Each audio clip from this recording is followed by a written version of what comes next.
This is a filming redux because I tried filming this video yesterday morning and it was 100% a debacle. It's so annoying when that happens because it's just like the biggest waste of time, and then you import the footage and it's just a hot mess. You have to redo it. So here's hoping today will go smoother. I have what is assuredly the most exciting type of empty product to show and provide mini reviews for you today, and that is makeup, because I'm sure many of you watching are beauty addicts like I am, and we just tend to amass things. And the more that you have, the less that you go through things, obviously. So when we do finish makeup products, even when we hit pan, as it were, colloquially here on YouTube, it's very, very exciting. We derive pleasure from the oddest things. So while it's not the big trash can of my sort of regular empty products, I have this little baby bag of makeup empty products, and I'm excited to show you what I've used up. Let's take a look. The first thing I'll talk about are 3 different base face sunscreen products. Now, I'm going to try and be brief. If you'd like to hear many more extended thoughts on face sunscreen, tinted moisturizer, BB CC creams, I did a whole video. I will link it on the screen for you to go watch. But the 3 that are in here are a little sample of the Supergoop Daily Correct CC cream with an SPF of 35. This was a Sephora sample, and my viewer, Michelle, I'm pretty sure, was the one that told me that she really enjoys the Supergoop line in general, and particularly this product. So I did like it. I don't like it as much as I like Suntegrity, so I wouldn't purchase a full size, but I do think that it's a nice product. Speak of the devil, I had a deluxe sample of the Suntegrity 5-in-1 Natural Moisturizing Face Sunscreen. This has SPF of 30. This came in a Pettivore box. This was the very first time I had ever tried Suntegrity. It has cult status in the eco beauty world for sure, and I fell in love. It's my #1 face sunscreen that I reach for. I have a full size. It's absolutely amazing. I get that question a lot. What's your favorite face sunscreen tinted moisturizer? It's 100% Suntegrity in the shade Light. Yeah, I will never be without Suntegrity in my makeup bag. I did finish a full size product as well. This is the also often raved about Juice Beauty Stem Cellular Repair CC Cream in the shade Warm Glow. This was one of my very first eco beauty skincare purchases, so this lasted forever, like years, 2 or 3 years. I hope that it was still good and giving me sun protection at the end of all of that, but really enjoyed it. I do have a deluxe sample of this still in my makeup bag. I like to wear this one if I'm going to the gym and just kind of want to even out my skin and give me some sun coverage, or if I'm gonna be outside on the weekend. I like Suntegrity a little bit more than this just because, I mean, many reasons, but succinctly, Suntegrity is just primarily a better color match for me. This makes me look much more tan than I actually am. It's also just sort of a greasier, more oily formula, but I do think it perfects the skin really well, and I mean, I think it's a great product. I'd always like to have some of this in my makeup bag to interchange. As you can tell, I like to have things in rotation. What I also want to say quickly before we move on from these 3 is that they are all physical sunscreens, and I wanted to clarify something from a previous video I had, and I think I'm going to clarify it in my April favorites too, because I think it's important.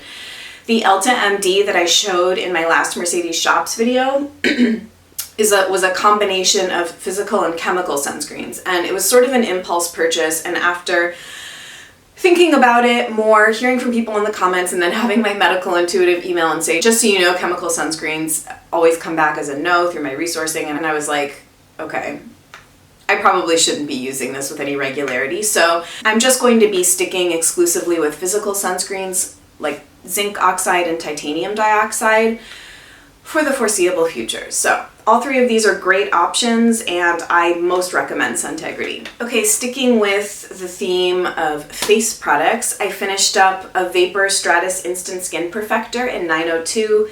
Definitely took a Q-tip to this baby because these are like $50+, which is pricey, but I will always have that. I think I'm on now tube 4 of this. I can't be without it. Even just getting a whiff of it here makes me really happy. It is, if you have issues with fragrance, it might bother you. It makes me very, very happy.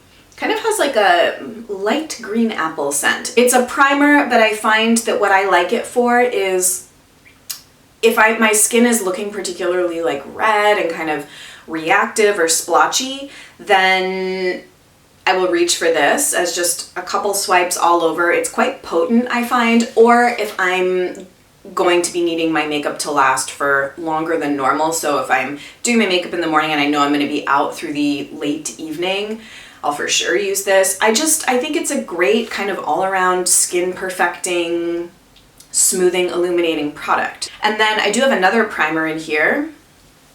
This is a little, again, 100-point perk, I think, of the Hourglass Mineral Veil Primer from Sephora.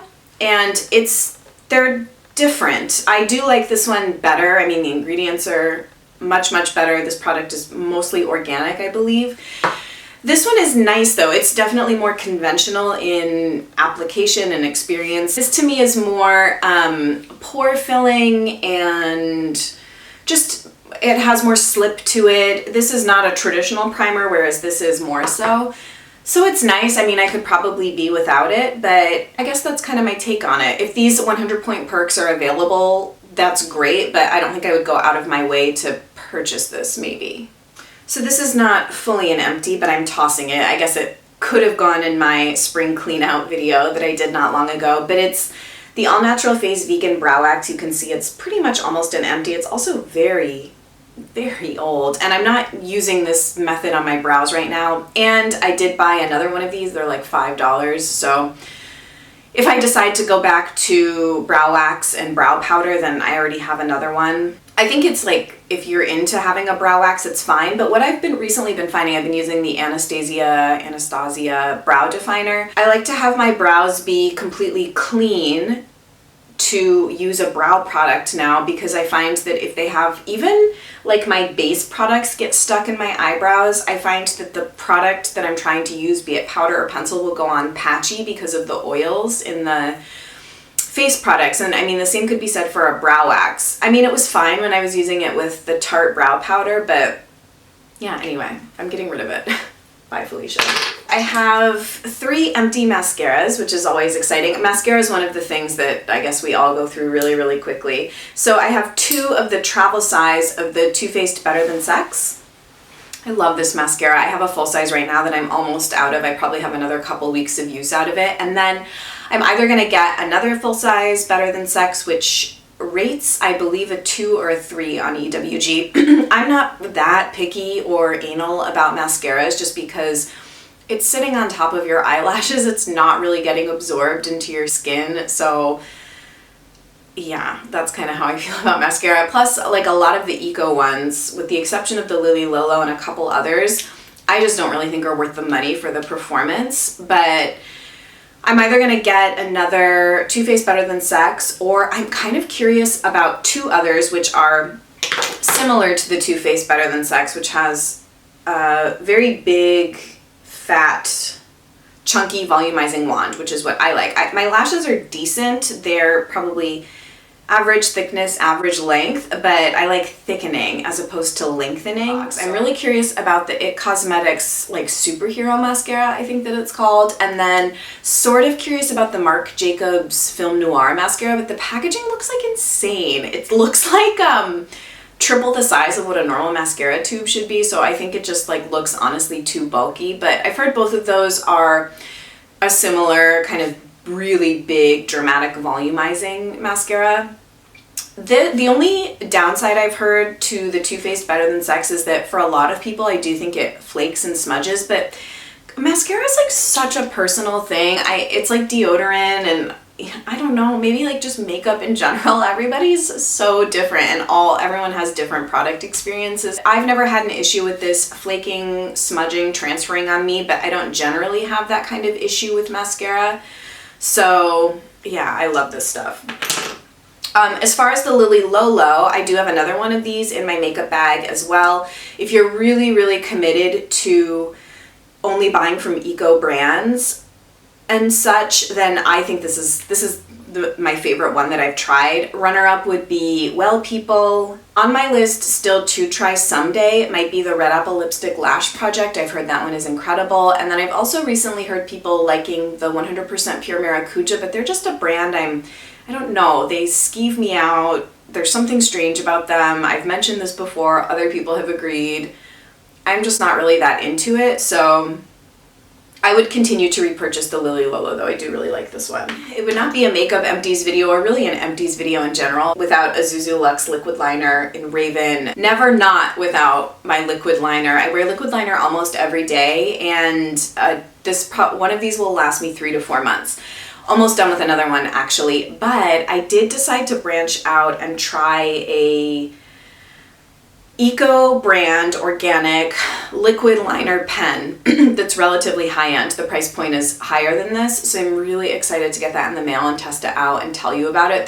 There were a couple that were on my radar, some eco brands and then some not eco brands, i.e. the Tom Ford eye defining pen. I might do it at some point, maybe for my birthday. My birthday's coming up, so that might be my little birthday present to myself. It just looks too nice, and I don't own any Tom Ford makeup, but anyway, I'm liquid liner obsessed. Liquid liner and bold lipstick are like my 2 obsessions in my beauty life. I just like love them intensely, and highlighters too, probably.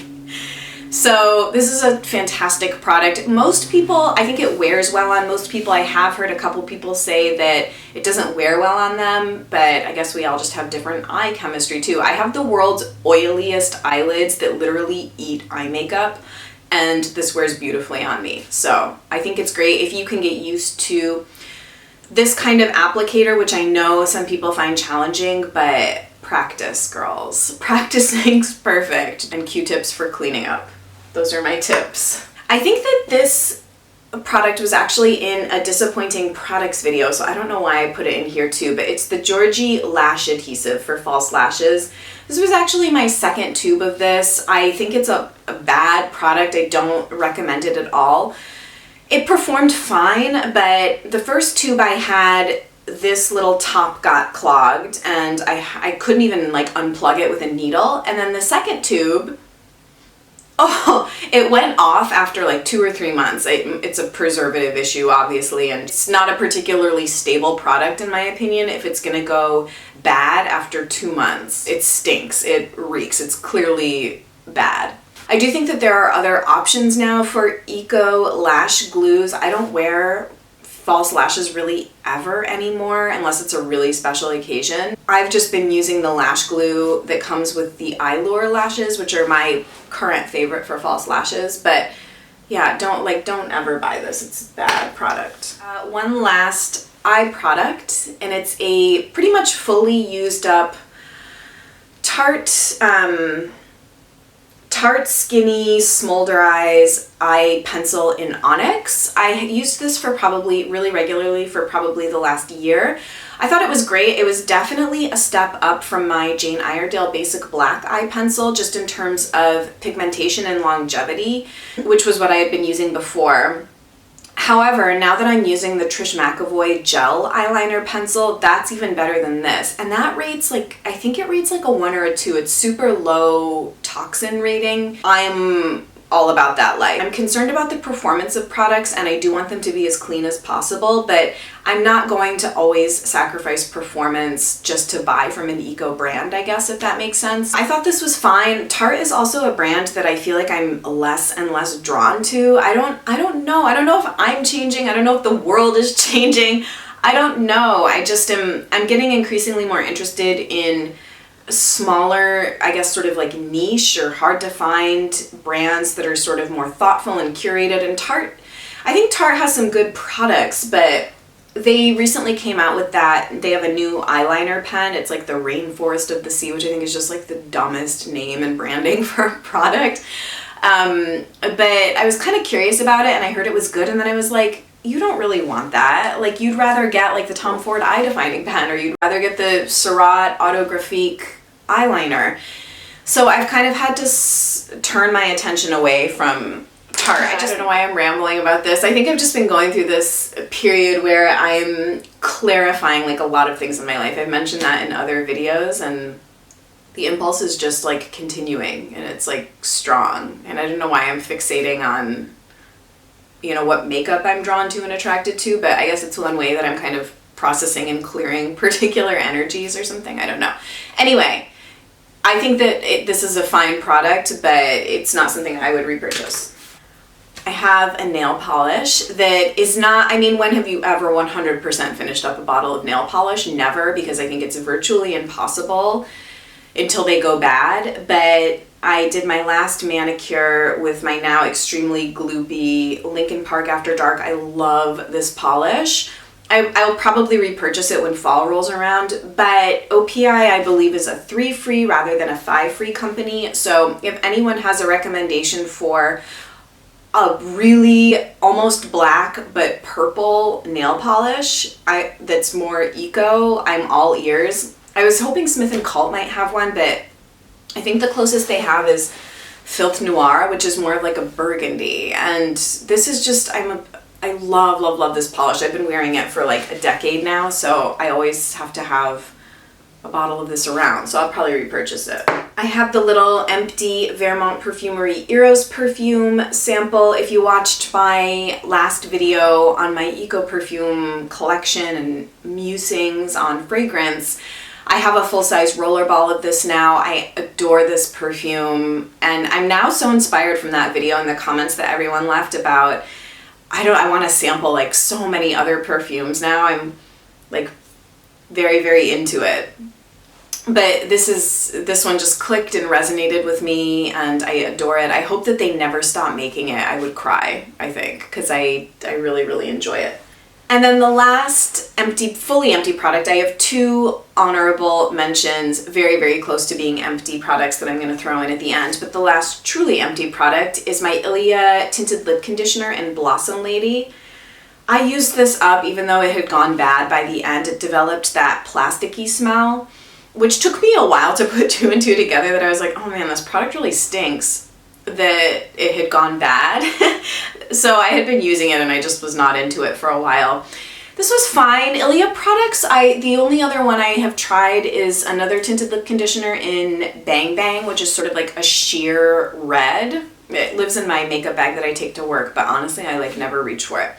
I like the concept of Ilia. I think that their packaging and aesthetic and branding is lovely, but I don't think I would buy any more of the tinted lip conditioners. I'd rather either do a true lip balm or a lipstick, I guess, like a more full coverage lipstick that's gonna last. I'm not into products that wear off my lips really quickly. It's just kind of like, I don't wanna have to reapply every 20 minutes. So I did like the color of this a lot though. It was a very sort of neutral, not too milky pink. It was a very well balanced pink, which I think can be sort of hard to find. I did like it, but I don't know. I'm not gonna repurchase it. Okay, now for 2 honorable mentions. This is an almost used up Studio 78 Paris bronzer in the shade We Evade. I'm gonna see if I can show you how much I have left. Can you see that? So the way this product comes, and I already have another one because I will hopefully never be without this product. I like live in fear that these small brands are gonna like discontinue their products or like, I don't know, fold. It just like sucks. But it comes as a domed pressed powder. Mine collapsed. As you use it, mine developed like a hole in the middle and the product basically collapsed in. So now it's like these chunks of powder, but man, I'm still swirling my brush in this and using it. So I plan to use this all the way up before busting into my new one. I think it's gorgeous. I've turned a lot of people onto this product and pretty much everybody likes it. I get some questions about comparing shade 1 and shade 2.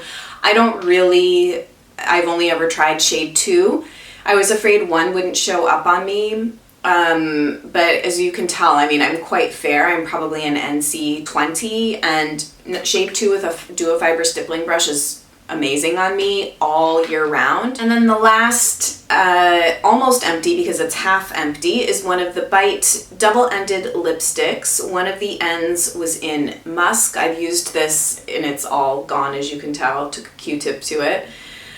Used it in like plenty of previous videos. It was just a really great sort of browny, pinky neutral on me. And then the other end is almost gone, and it's Lychee, and I am still using this. I actually am wearing it today, sort of in the center part of my lips over the newest lipstick addition to my collection. Nudus 27 Kisses has finally decided to be in my life, or I decided to make it a part of my life, but that's what I'm wearing all over my lips today, and then Lychee in the middle part of my lips. I mean, no point really in belaboring this lipstick formulation because they've now, as you know, gone into the amuse-bouche line. So, I mean, I love Bite products. I am, again, trying to restrain from going crazy with the amuse-bouches so that I can investigate other eco lipstick brands that I've been curious about for a while, but Bite is amazing and I love them. So there you have it. My empty makeup products of the recent past. I'm very proud of myself for going through all of those products and getting a lot of use and utility out of them. I would love to hear what you have finished up recently or what you're on the verge of finishing up, and just share with me how good it feels to use up makeup products. Thank you guys as always so much for watching. It's just amazing. Every time I put up a video, I look forward to hearing from you and connecting with you in the comments. So please don't forget to subscribe to make sure you don't miss any of my videos. I usually upload Wednesdays and Sundays. I will see you guys on Sunday. Bye.